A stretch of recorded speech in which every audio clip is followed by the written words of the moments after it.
கடுமையான வறுமையிலையும் ஏழ்மையிலையும் ஒரு நெருக்கடியான சூழலையும் நான் வாழ்ந்துக்கிட்டு இருக்கிறேன். என்னுடைய நெருக்கடி நிலை மாறணும், என்னுடைய ஏழ்மை நீங்கணும், அல்லாஹ் எனக்கு பொருளாதாரத்தில் பெரிய பரக்கத்தையும் பெரிய வளர்ச்சியும் தரணும் அப்படின்னு இன்னைக்கு நம்மளை பல பேர் நினைக்கிறோம் இல்லையா?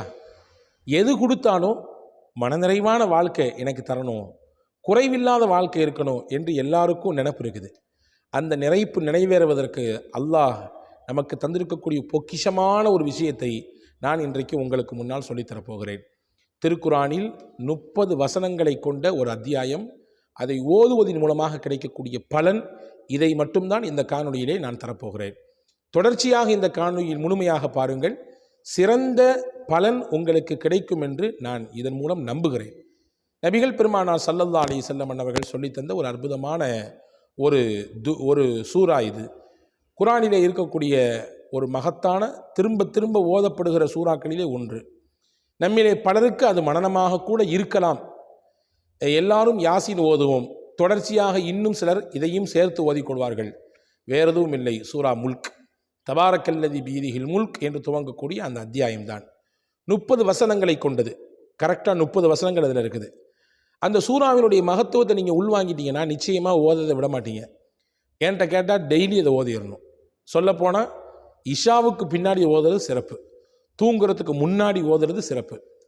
ஏன்னு கேட்டால் நபிகள் பெருமானார் ஸல்லல்லாஹு அலைஹி வஸல்லம் அவர்கள் சொன்னார்கள், ஏழ்மை நீங்க வேண்டும் என்று நினைக்கக்கூடியவர்கள், வறுமையும் பஞ்சமும் தாண்டவமாடி கொண்டிருக்கிறது வீட்டில், எதை கை வச்சாலும் லாஸ், எதை கை வச்சாலும் ஏதாவது ஒரு பிரச்சனையில் வந்து நிற்கிது, எதுலேயுமே ஒரு நிறைவான நிலை அமைய மாட்டேங்குது அப்படிங்கிற மாதிரியான நிலைப்பாட்டில் இருக்கக்கூடிய ஒவ்வொருவரும் உறங்கச் செல்வதற்கு முன்னால் சூரா முல்கை ஓதிவிட்டு அல்லாஹ்விடத்திலே துவா செய்துவிட்டு படுங்கள். அல்லாஹ் உங்களுடைய இந்த காரியத்தை சக்ஸஸ்ஃபுல்லாக மாற்றி தருவான். நீங்கள் எதிர்பார்க்கக்கூடிய பொருளாதாரத்தை அல்லாஹ் கொண்டு வந்து சேர்ப்பான். ஏழ்மையையும் வறுமையையும் அல்லாஹ் நீக்கி தருவான். இது சூரா முல்க் தரக்கூடிய மகத்தான பலன்களில் ஒன்று. ரசூலுல்லாஹி ஸல்லல்லாஹு அலைஹி வஸல்லம் தொடர்ந்து சொன்னாங்க, இந்த சூரா முல்கின் மூலமாக நமக்கு கிடைக்கக்கூடிய முக்கியமான பலன்களில் ஒன்று, அல்லாஹ் இந்த சூறாவை டெய்லி நாம் ஓதக்கூடிய வழக்கம் இருக்குமேயானால் வல்ல அல்லாஹ்விடத்தில் இந்த சூறா மன்றாடுமாம்.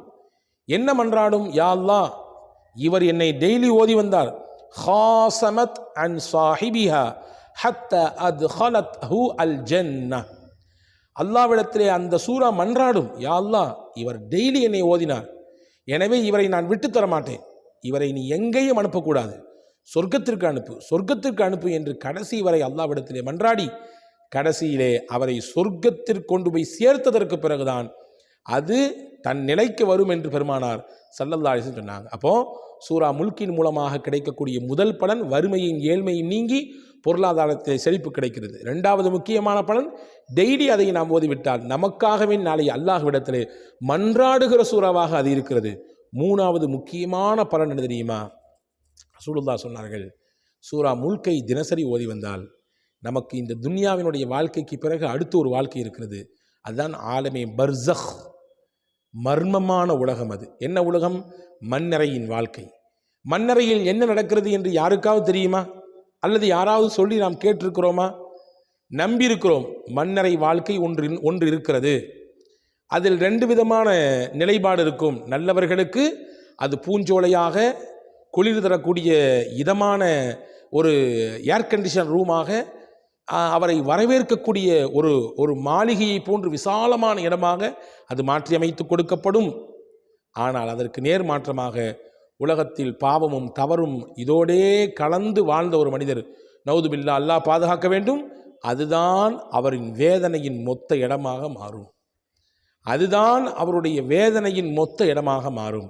இப்போ ரசூலுல்லாஹ் சொன்னாங்க, டெய்லி யார் சூரா முல்கை ஓதுகிறாரோ இந்த சூரா அவரை அந்த மன்னரையின் வேதனையை விட்டு தடுத்து நிப்பாட்டும். ஹியல் மானிஆ, ரசூலுல்லாஹ் சொன்னார்கள், இது தடுக்கும் கேடயம். ஹியல் மானிஆ துன்ஜீஹி மின் அஸாபில் கப்ர், அஸாபுல் கபரிலிருந்து, வேதனையிலிருந்து, கபருடைய அந்த உச்சபட்சமான கொடுமைகளிலிருந்து, வேதனைகளிலிருந்து இந்த சூரா அவரை பாதுகாக்கும் என்று பெருமானார் ஸல்லல்லாஹு அலைஹி வஸல்லம் சொன்ன ஹதீஸ் திர்மிதி ஷரீஃபிலே பதிவாக இருக்கிறது. எனவே அன்புக்குரிய சகோதரர்களே, நாம் இதை கவனத்தில் கொள்ள வேண்டும். ஹதீஸிலே வந்திருக்கிறது, சஹாபாக்கள்லாம் சேர்ந்து ஒரு இடத்துக்கு போனாங்க. அப்போ போகிற போது ஒரு இடத்துல தங்கணும்னு சொல்லி ஒரு சின்ன டென்ட் அடிக்க போனாங்க.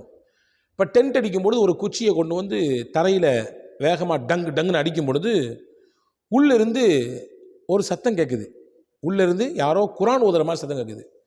என்ன ஓதுறாங்கன்னு சொல்லி காதை நல்லா வச்சு கேட்டால் அந்த அந்த மண்ணுக்கு கீழால் இருந்து ஒரு சத்தம் வருகிறது. தபாரக்கல்லதீ பியதிஹில் முல்க் வஹுவ அலா குல்லி ஷைஇன் கதீர் என்ற சூரத்துல் முல்க் ஓதக்கூடிய சத்தம் கேட்குது. எல்லாருக்கும் ஆச்சரியம், ஒரு புறம் பிரமிப்பு, இன்னொரு புறம் எப்படி இது என்று ஒரு விதமான ஒரு எண்ணம். நேராக மறுநாள் காலை ரசூலுல்லாஹி ஸல்லல்லாஹு அலைஹி வஸல்லம் சபைக்கு வந்து இதை சொன்னாங்க. யார் ரசூலுல்லாஹ், அந்த மாதிரி நாங்கள் நேற்று அங்கிட்டு வரும்பொழுது கொஞ்ச நேரம் தங்கலாம்னு சொல்லி டென்ட் அடிக்கிறதுக்காண்டி கம்பை கொண்டு ஊனுறதுக்கு போனோம்.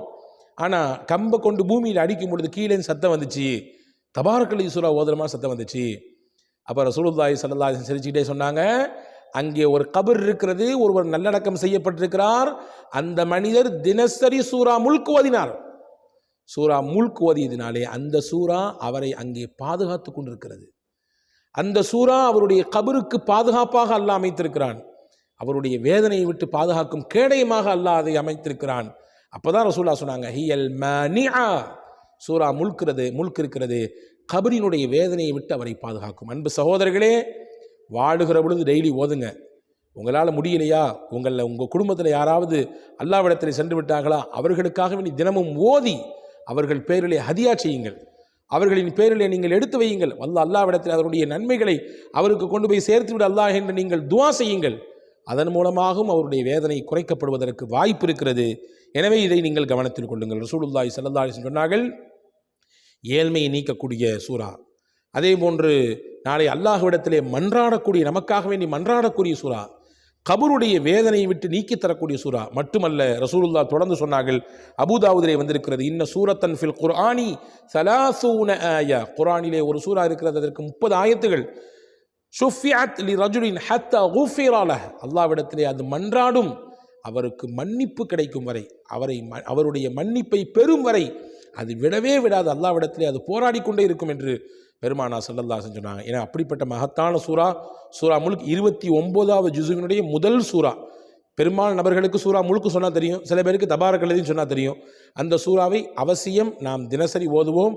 குறைந்தபட்சம் டெய்லி நீங்கள் ஒவ்வொருத்தரும் ஓத முயற்சிங்க. அப்படி இல்லாட்டியும் கூட உங்கள் குடும்பத்தில் யாராவது ஒருத்தர் அந்த சூறா ஓதணும், வீட்டில் ஓதணும், தூங்குறதுக்கு முன்னாடி இந்த சூறா ஓதணும். இதெல்லாம் நம்ம பழக்கப்படுத்தணும். காலையில் ஆனால் ஃபஜ்ர் தொழுது யாசின் ஓதணும், மக்ரிப் தொழுது வாக்கியா ஓதணும், இஷா தொழுது சூரா முல்க் ஓதுன்றதெல்லாம் நம்ம குடும்பத்தில் பிள்ளைகளுக்கு, குடும்பத்தில் கூடிய உறுப்பினர்களுக்கு பழக்கப்படுத்தும் பொழுது அது பரக்கத்திற்கான வழியாக மாறுகிறது. வல்ல அல்லாஹ் பேணி பின்பற்றி நடக்கக்கூடிய தௌஃபீகை உங்களுக்கும் எனக்கும் எல்லா மக்களுக்கும் வழங்குவானாக. வஸ்ஸலாம். அஸ்ஸலாமு அலைக்கும் வரஹ்மத்துல்லாஹி வபரகாத்துஹு.